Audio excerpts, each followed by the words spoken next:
After many years of fashion faux pas and straight up just bad taste in clothes, I've finally gotten to a place where I love my style, I'm very confident, and I know exactly the pieces that I should wear, the pieces that I shouldn't wear, and the pieces that I want to wear. So I decided to create this quick actionable style guide so that right after you're done watching this video, you can go there and start taking action to find your personal style. So if you want to find out how to do just that, keep on watching. If you enjoy fashion, style, and life in Paris, definitely subscribe to this channel. If you want to follow me for more on social media, I am Fancyandparis on both Instagram and TikTok. And yeah, without further ado, let's get into the video.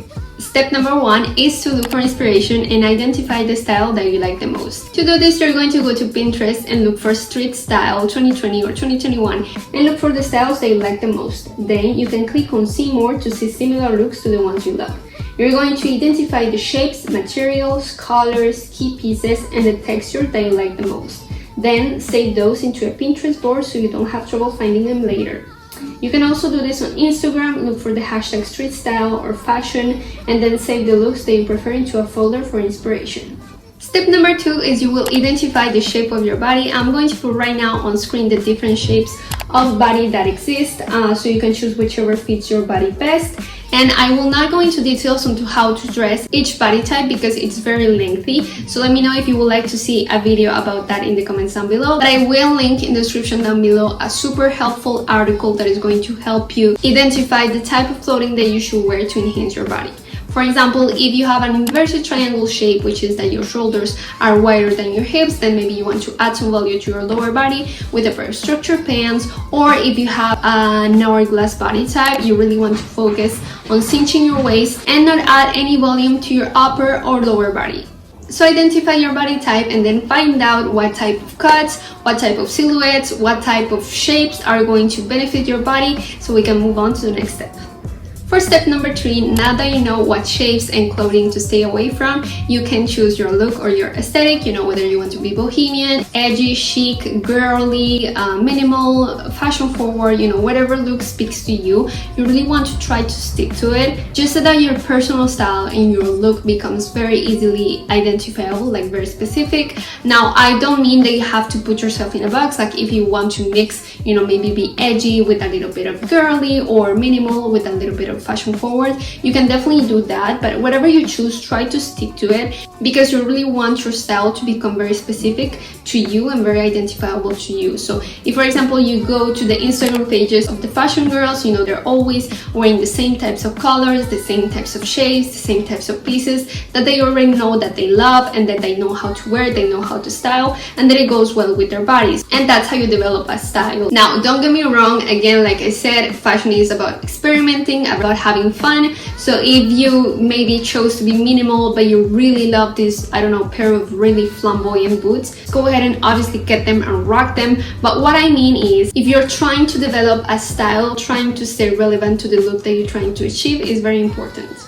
I know this can be hard because when we go shopping and we see something pretty, we just want to buy it so badly. But in order for you to successfully develop a style, you have to keep it clear on your head so it keeps you from steering away from it and going back to having no personal style because you just wear a little bit of everything. Step number 4 is either the most liberating step or the most difficult step, depending on who you are, but it's to clean out your closet from the things that don't go with your style. So anything that doesn't go with your style or anything that you haven't worn for over a year, you get rid of. But please do not throw anything in the trash. Something that I really like to do is just sell my clothes and then use the money that I earn to buy new ones. Or if they're not in resellable shape, or if I just want to donate them, then I just donate them. And when I'm doing this, I really like to ask myself the question, would, for example, I really like the minimal chic look, so I would say like, would a minimal chic girl wear this type of sweater, or would a minimal chic girl wear this type of boots? And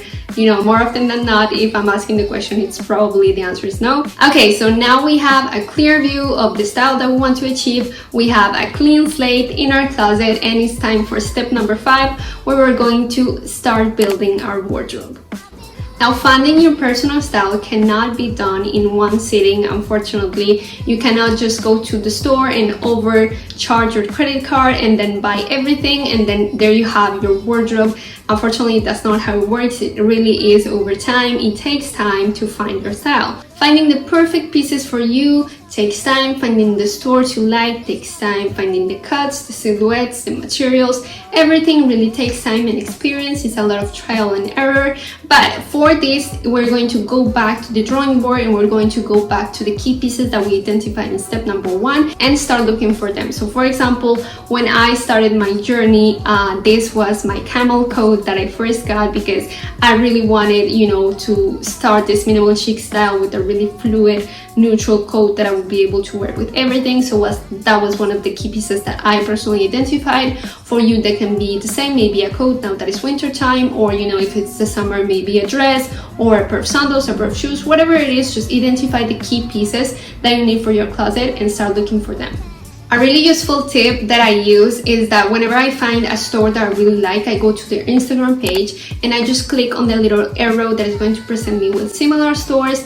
And you know, just over time, I found out that my favorite jeans, you know, they're the Zara jeans. I love the t-shirts from Uniqlo. I ended up finding my dream coat at a sample sale where I used to work. So you know, you really have to, you know, just take it slow. Don't panic, don't rush yourself, because like I said, finding a sale takes time and you really want to find the right pieces. Don't buy pieces just to buy them for the sake of it. Really try to find the pieces that you love. And also, you don't need to splurge. You don't need to, you know, buy designer pieces or whatever, but try to stick to quality, because these key pieces are the ones that you're going to wear for a really long time. They are going to kind of give a structure to your closet. So obviously you can have trendy pieces that come and go. What I personally like to do is for key pieces that structure my wardrobe, for example, the camel coat that I mentioned, you know, a pair of booties or whatever it is, I really invest in the key pieces. That does not mean I splurge. It does not have to be a designer to be good quality. In fact, there are lots of designers that are not good quality. And then for trends or things that come and go a little bit faster, I just do, you know, High Street, Urban Outfitters, ASOS, and those are the clothes that I keep on rotating, you know, so that, you know, whenever a trend goes and another comes, I just, you know, say goodbye to that old trend, earn the money, and then get the new trend. And I think that's a super nice way to keep your closet fresh. And the last step, number 6, but not the least important, is tailoring. It's very hard to find a piece that fits you perfectly. For me, it's always pants are too long or they're too big, you know, in the waist. And you can have the most perfect style, the most beautiful clothes, but if the clothes don't fit you well, you're not going to look as great as you could. And this is actually a tip that I got from Olivia Palermo, like one of her interviews. I don't know if you guys know her, but she's like a fashion girl. And after I heard that, I really noticed that it was true. Now, I know that we don't all have, you know, just the means or the time to just go to the tailor and have absolutely everything retouched to our bodies, but some of this you can do yourself. For example, I just cut my jeans literally whenever they're just too long. I just take a pair of scissors and just, you know, measure it and try to be straight and just cut them up with some scissors. I also like to give a little bit of structure to my t-shirt, so I would just you know, pull up the sleeves and do like a little stitch or two. Like, it just depends on the piece, and it depends on if you can do it yourself or not, because we're obviously not tailors here. But you don't have to like tailor absolutely every piece to your body, but there are some pieces that do need a little help, so for those, tailoring is key. But there you have it. That was the actionable guide to finding your style. All you have to do now is just apply from step number 1 to step number 6. Now, obviously, like I said, this is not something that happens overnight. You really have to, you know, do trial and error. Maybe you thought that you were minimal, but you don't like the look, or maybe it doesn't look good on you. It is just important to keep focused and to not steer away and go and buy everything and then end up looking a mess. So try to follow the steps, and I really hope you're going to find your personal style. But that is it for me. Thank you so much for watching. I appreciate you. If you have any questions or thoughts, or maybe some ideas for new videos that I should do, please leave them in the comments down below. If you have specific questions, send me a DM on Instagram, because I always answer. And yeah, that's it. If you enjoyed the video, if it brought you some value, please give it a like and subscribe so I know. And I will see you in the next one. Bye!